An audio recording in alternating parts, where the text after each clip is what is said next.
여러분 제가 주지의 사실 뭐 이런 얘기를 많이 들어서 여러분들 주지의 사실에 대해서 궁금하시죠? 주지의 사실은 게임 이론에서 굉장히 중요하게 여기는 건데요. 그 노벨 경제학상을 받은 토마스 셀링이 이것을 강조했습니다. 여러분들이 외국에 있는 친구하고 올해 12월 31일에 서울에서 만나기로 약속을 정했다라고 해보자고요. 그런데 그 친구하고 따로 커뮤니케이션 할 방법은 없어요. 이 약속은 한 4, 5년 전에 했던 약속이고 반드시 만나기로 한 거는 확실한데 서울 어디서 만날 거냐라는 문제가 생기는 거죠. 그럼 서울 어디서 만나야 돼요? 이렇게 물어봐요. 토마스 셀링이라는 분이. 그래서 어디서 만나게 될까라는 생각할 때 여러분 이렇게 생각하세요? 내가 좋아하는 곳. 그렇게 생각 안 하잖아요. 그죠? 내가 좋아하는 곳을 그 친구가 외국인 친구가 알 리가 없잖아요. 그죠? 그러면 여러분 어떻게 생각하세요? 그 친구가 지난번에 나하고 서울에서 만났던 곳 뭐 이렇게 생각하겠죠. 그죠? 그 생각이 바로 주지의 사실이에요. 그 친구하고 나 사이에서 중요한 건 이때 중요한 건 뭐냐면 내가 알고 있을 거라고 그 친구가 생각하는 것을 내가 알고 있는 그곳. 이해가 되십니까? 이걸 메타 지식이라고도 합니다. 근데 이런 단어는 여러분들 모르셔도 돼요. 공부하시는 분들한테는 중요하지만 이게 주지의 사실이에요. 나 혼자만 알아서는 별로 의미가 없어요. 내가 안다는 걸 상대가 아는 것을 내가 알고 있다는 걸 상대가 유추할 수 있는 거. 그래야지만 이렇게 엉성한 약속에서 만날 수 있는 거고요. 문제를 해결할 수 있어요.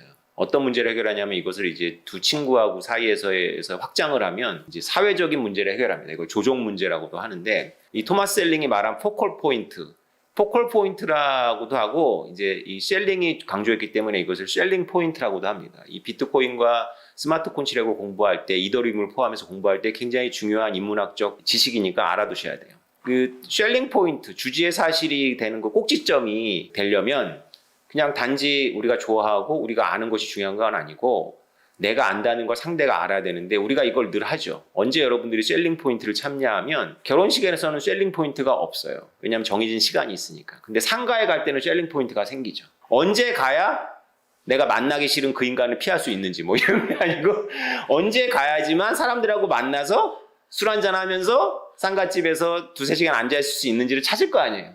그죠? 그러면 내가 어울리고 싶어하는 사람들이 그 상가집에 언제 오는지를 여러분들은 추측을 하겠죠. 뭐 요새는 카톡이 있어서 카톡으로다가 교류를 하고 가기도 하지만 옛날에 카톡이 없을 때를 생각해 보자고요. 핸드폰이 없을 때 우리는 늘 그 셀링 포인트에 적응해서 문제를 해결해 왔던 사람들이에요. 늘 우리한테 익숙하죠. 이것이 바로 주지의 사실입니다. 우리는 늘 주지의 사실을 찾죠. 내가 안다는 걸 제가 아는 것이 나한테 의미가 있는 거죠. 국가를 운영할 때도 이 주지의 사실이 필요합니다. 엘리트라든가 중앙정부가 하는 게 뭐냐면 주지의 사실을 만드는 거예요. 예를 들면 우리가 코로나 같은 것도 굉장히 사회적 협력이 필요한 건데 정부가 이 사회적 거리두기를 강조하기 위해서 전문가들을 동원해서 이 코로나가 얼마나 무서운지 그 다음에 뉴스 미디어가 그것을 여러분들한테 알리고 국민들한테 알리고 사회적 거리두기가 얼마나 중요한지 그 다음에 마스크를 쓰는 게 얼마나 중요한지를 주지의 사실로 만들어버리죠. 그래서 주지의 사실을 만들어버리니까 그런 행위를 안 하는 사람들이 지하철에 타면 사람들이 피하거나 싸우거나 하고 문제가 발생하죠. 만약에 우리가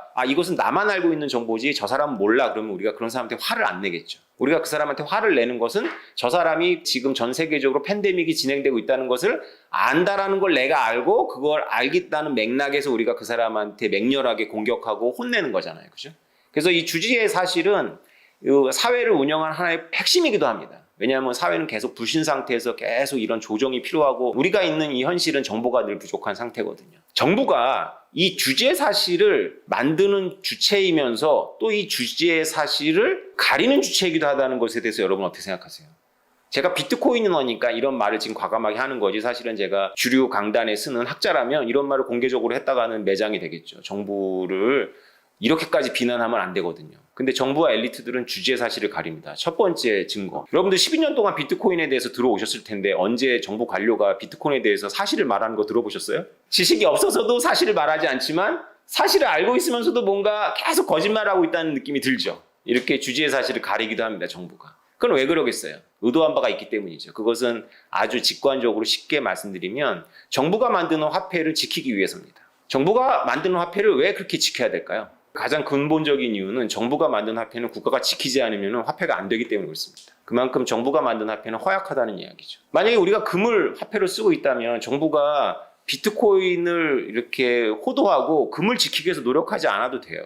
왜냐하면 금 자체가 너무 강력한 화폐고 비트코인이 금하고 앞으로는 모르겠지만 금하고 붙어가지고 이길 수가 없잖아요. 그래서 금은 사람들한테 오랫동안 머릿속에 있었던 강력한 화폐고 사운드 머니니까. 근데 국가가 만든 돈은 그렇지가 않아요. 근데 국가 엘리트들이 이것은 저나 그들이나 같은 공부를 했기 때문에 서로 피차 아는 거고, 이거는 공유 지식까지는 아니지만 그냥 안다는 것을 아는 수준까지는 아니지만 각자 아는 거죠.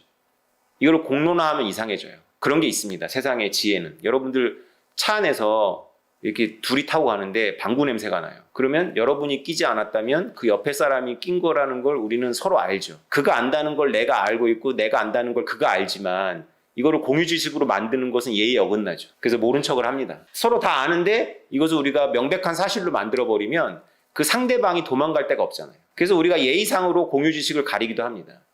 바로 이런 거예요. 정부 돈이 가짜라는 것을 우리가 서로 다 알지만 가려줍니다. 왜냐하면 그걸 가려주지 않으면 사회적으로 너무 큰 혼란을 대가를 지불해야 되기 때문에 그렇죠.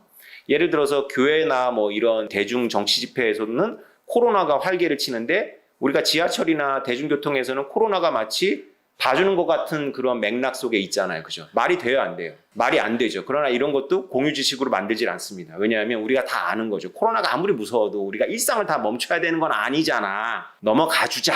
이런 거죠. 이걸 굳이 방귀 낀 것처럼 막 공론하고 그러면 또라이 되는 겁니다. 네, 이런 거예요. 그런데 정부 관료들을 용서하기 어려운 부분이 한 가지 있어요. 비트코인으로서. 그거는 뭐냐면 인플레이션입니다. 인플레이션이라는 경제학적 현상은 매우 미묘한 현상인데요. 사실은 오늘 주지의 사실을 말씀드린 건 이 얘기를 하려고 하는 겁니다. 여러분들이 경제학 공부를 해보면 알겠지만 인플레이션이라는 건 국가기관이 모든 국민한테 알려주면서 하는 행위거든요.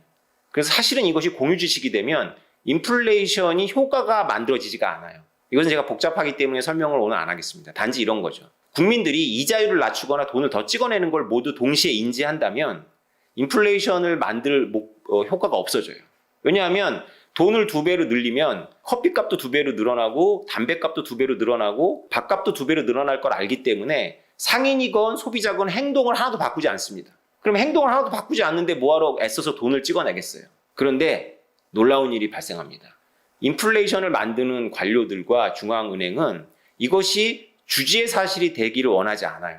주지의 사실이 되기를 원하지 않으니까 제일 먼저 새로 만들어진 화폐를 얻은 사람들은, 다시 말해서 중앙은행과 상업은행하고 가까운 사람들은 대중들이 가격이 올라갈 걸 미처 알기 전에 그렇게 만들어진 돈으로다가 싸게 물건을 구입해서 투자를 할 수 있는 겁니다.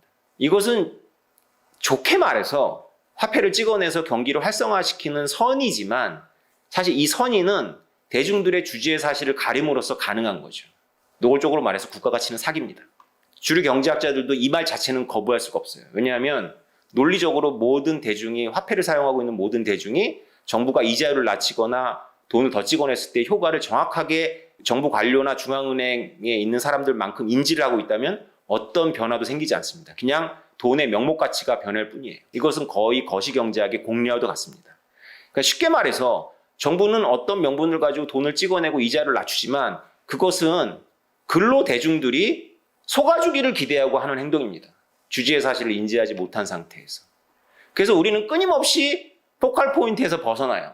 그리고 포컬 포인트를 정확하게 알고 있는 엘리트들과 가까운 기업이나 이런 데서는 계속 이익을 보는 거죠. 이 게임이 시작된 지 굉장히 오래됐고 이 게임이 끝날 기미가 보이지 않습니다. 그래서 저도 주류 경제학을 공부했지만 제가 비트코이너가 됐던 이유는 비트코이너가 주장하는 그런 무정부적인 세상이 행복할 것이라는 것을 제가 믿기 때문이라기보다는 주지의 사실을 가지고 장난치고 있는 정부에 대해서 브레이크가 필요하다는 확신을 갖고 있기 때문에 그렇습니다. 지금 저금리가 거의 마이너스 금리가 지속되고 있는 이 이상한 현상이 굉장히 오래되고 있습니다. 언젠가는 붕괴될 수밖에 없는 그런 이상한 시스템입니다. 왜냐? 대중들이 계속 속진 않거든요. 다만 주지의 사실을 이렇게 조금씩 속이면 대중들이 도저히 믿을 수 있는 것이 없다라는 생각만 더 들어요. 그래서 결국에는 나중에는 어떤 상태가 되냐면 백약이 무효가 된 상태가 됩니다. 정부가 무슨 말을 해도 대중이 믿지 않는 거죠. 정부가 무슨 말을 해도 대중이 믿지 않고 자신의 자산을 한국 사람들이 묻고 있잖아요. 어디다가. 정부가 뭐라고 하든지 간에 정부의 주지의 사실을 비웃고 우리나라 대중들이 스스로 포컬 포인트를 만들었잖아요. 그게 뭐예요? 부동산, 아파트입니다. 강남 아파트가 그러니까 우리나라의 뭐라고요?